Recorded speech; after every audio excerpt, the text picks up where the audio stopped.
most famous definition of pornography is, ironically, not to define it.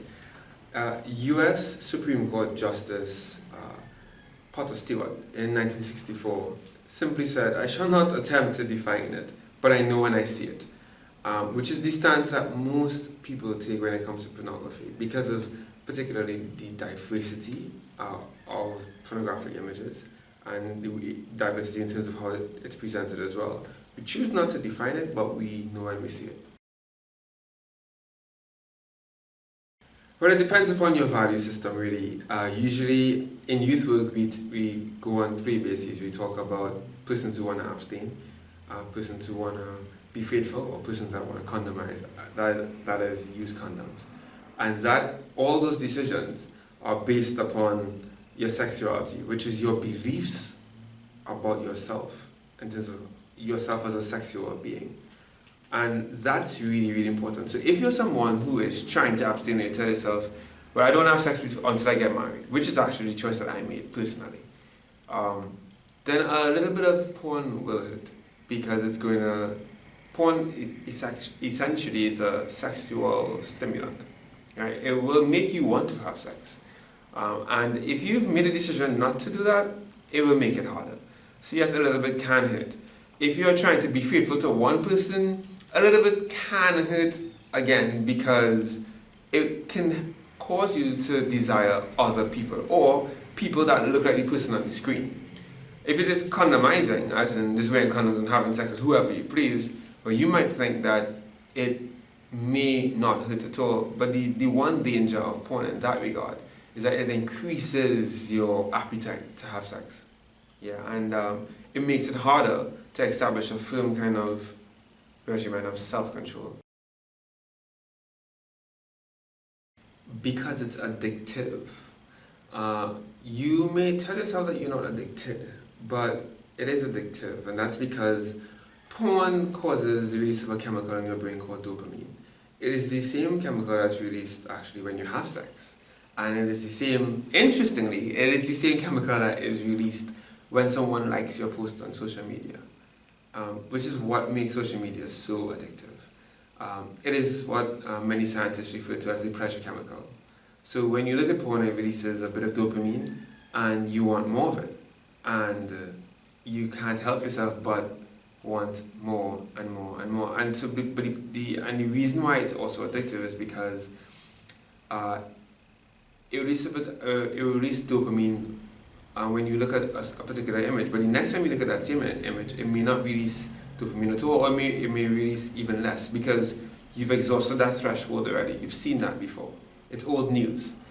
Therefore, you would want more and more and more in order for it to release the same amount of dopamine. Again, that's actually how drugs work.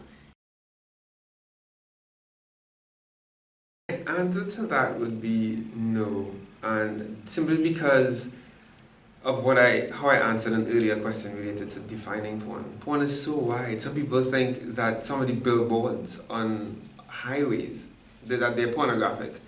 And if viewing that billboard made you a pervert, then a lot of people would be perverts. The question really that I would want persons to ask themselves is, does a little porn challenge or corrupt my value system? Does it cause me to behave in ways that I don't want to behave? Does it cause me to view women or men in ways that I don't want to view them necessarily? Some people might actually say that you're just alive, you're human, you're a mammal. I think do you have a problem is again, it's strong language. Let's be honest, quite a number of men and women see persons that they find attractive and they want to sleep with them. And they would have the same kind of thoughts going on. The question is, how often does this happen for you? Right? Is it something that happens frequently? Is it something that happens every day with almost every person of the opposite sex, or maybe even the same sex that you meet? How is it shaping your interactions with people? If you are beginning to see people as objects with which you can have sex with, then that's commoditizing, that's objectifying is a better word actually. That's objectifying people. And that's a problem. That's a real problem. If when you look at someone, more often than not, you think of having sex with them rather than having a conversation and getting to know them as a person, as another human being, that's objectification. That's someone saying, I don't care if your name is XYZ, I don't care if you're like purple, I don't care if you're like blue, I don't care if your middle name is Mary or John. I just want to have sex with you. That's saying to somebody, I don't really care about you, I just care about what you can do for me. That's a problem. I don't think it affects them in the same way, but I think it definitely affects both. So when I started youth work over 20 years ago, I was largely talking to males when I was talking about porn. Now, as some youth workers say, it's fair game. We see as many females interacting with pornographic material as we see males. And the same goes for masturbation. It's almost like a norm. It's very common. But I don't think necessarily that we all go to porn for the same reasons, right? People engage in sexual behavior sometimes just for the physical pleasure, which both male and female might do it for, but some persons might do it simply because they're lonely. A sense of companionship, a sense of identifying with an image or somebody. And so what we've noticed is that there has been an increase in the uptake of pornographic material across the board, but we realize that the motivations aren't always the same. I think it's also kind of important to note that the impact on men and women can also be very different. With men, we've noted, and it's also well researched in academic journals, particularly in psychology journals, that men have actually used pornographic images to shape their own sexual behavior and their own sexual expectations of real women, right? And that's also led to a lot more sexual violence. When women don't perform the things that a man sees on a screen, violence actually is the result more often than not. We have not seen that same trend with women viewing porn, which again harks back to this thing that I said earlier. They are, or possibly, most likely, are viewing it for very different reasons. And so it's impacting women differently in that way. When boys and men view porn, you actually see it play out in terms of what they desire from women, what they desire from their partners, right? And if their partners don't live up to what they think their partners should be doing in the bedroom because of what they saw on a screen, then violence can be the result. So there you have your thinking then impacting your behavior.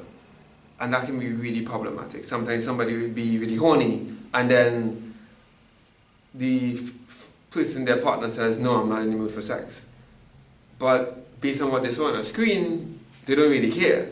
Because sometimes no means yes, yes means no, and sometimes rape has actually been the result. We've actually had cases where someone was actually trying to just perform out what they saw on screen. And on screen they saw people hold somebody down on a bed, chain them to a bed, beat them sometimes, and we've actually seen people try to perform that, right? And so sometimes porn has actually made sex, or made people think that sex is about power, you know, and that has been problematic, and that's particularly been the case for boys when they view sex.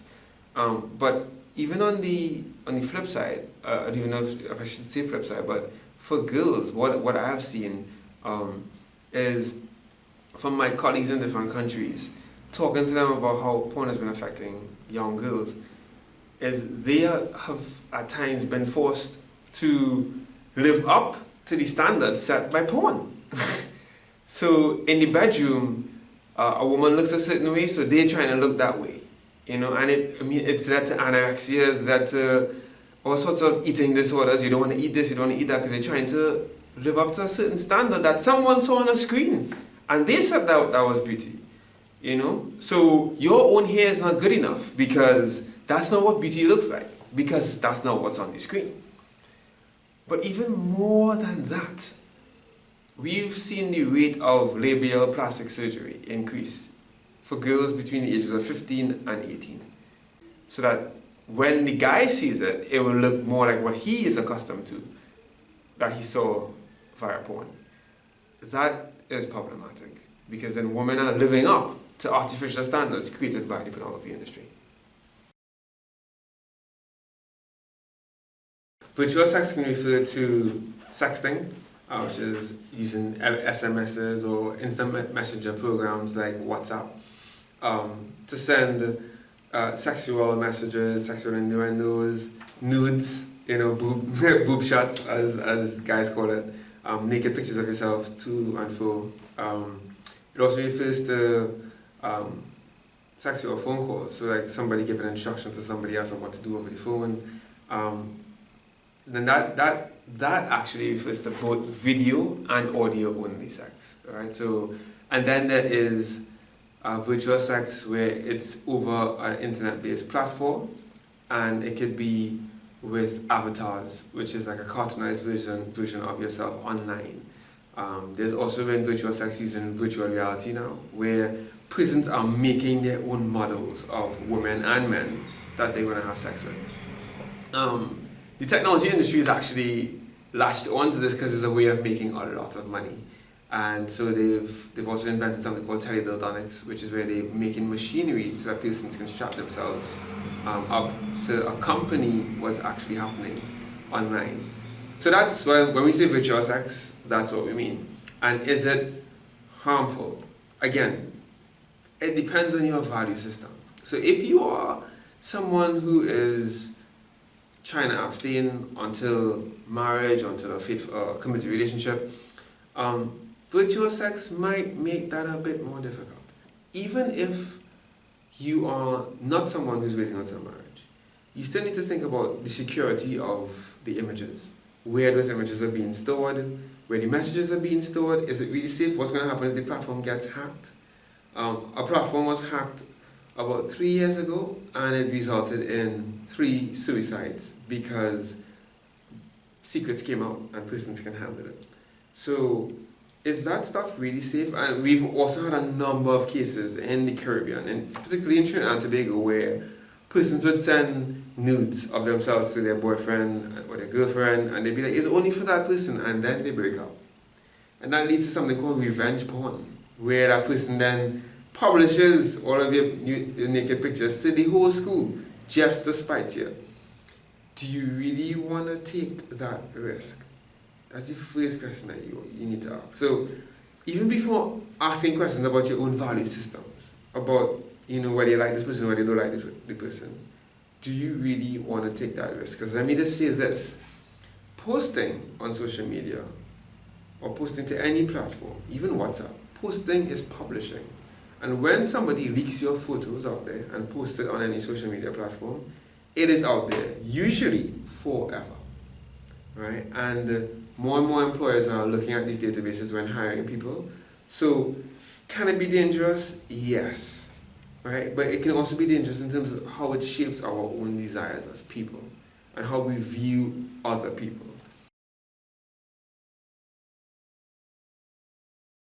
It is pivotal, it is critical, it probably is the most important thing. You need to ask yourself, where do your values come from? Do your values come from the fact that your parents drag you off to church every Sunday or every Saturday? Do your values about sex, and by values we mean how you actually think about sex, whether you don't care about what nobody has to say, whether you actually do care about what I'm saying now, like how you feel about yourself as a sexual being, as somebody who is having sex or not having sex or waiting. All those things are shaped by your values, how much you think it's worth, and what drives your behavior around sex. It is critical, because something is shaping your behavior. Whether you admit it or not, whether you acknowledge it or not, something is driving and shaping your behavior. So whether the thing driving your behavior is going to church every Sunday and hearing somebody say you should wait until marriage, or the lessons of a pundit or an imam, or the lessons of a romance comedy on TV, the lessons of Hollywood. You know, something is shaping how you view sex. The billboard that you see when you're driving on the highway with a young lady and her legs are open really wide and she's wearing really scantily clad clothes, or she is scantily clad, sorry. And you look at it and you say, wow, okay, she's a good looking person. All of those things shape how you view yourself and how you view others. And that is shaping your values. And that is those are the very values that you will consult when you're making decisions. Do I really want movies to show me how to live my life? You know, who do you want to consult to find out how to live? And if you're listening to this and you're a Christian, there's a reason that we consult the Bible as the Word of God. There is a reason why we take our faith so seriously. Not just because it's 2,000 years old, but because when someone says that they're going to die and be resurrected, and they put it off, not that you should try that at home, but when they do that, you should take them seriously. But for over 2,000 years, persons have debated and actually thought about their values and thought about who they are, not in light of our own finite experience, but in light of eternity and the mark that we want to leave on the world.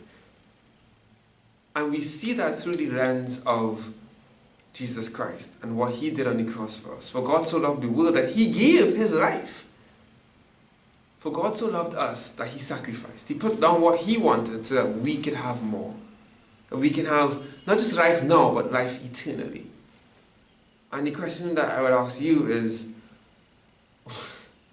if you say you love someone, are you willing to sacrifice what you want for them? And if you're a Christian and the answer to that is no, then you don't love them. Because for Christians, love means sacrifice. Love means, because I love you, I will lay down what I want so that you can live, so that you can live more abundantly, you can live more freely. In Christianity, we put others first. And it's not just about, I feel like doing this, I feel like doing that. I have this urge, I have that urge. It's not about us. It's about others. And that's a value system that I ascribe to. And I'd be honest, I think it saved my life.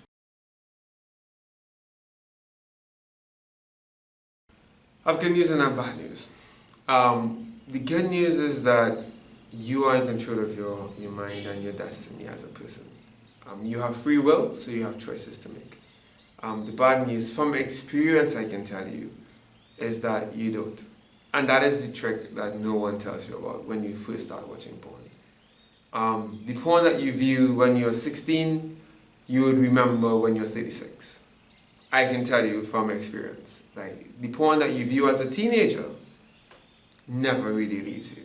Like, you would remember it even when you are trying to just think about those that you love. When you're trying to just keep in your mind a certain image of someone that you actually really care for, you might still find yourself comparing them to an image of someone that you don't even know.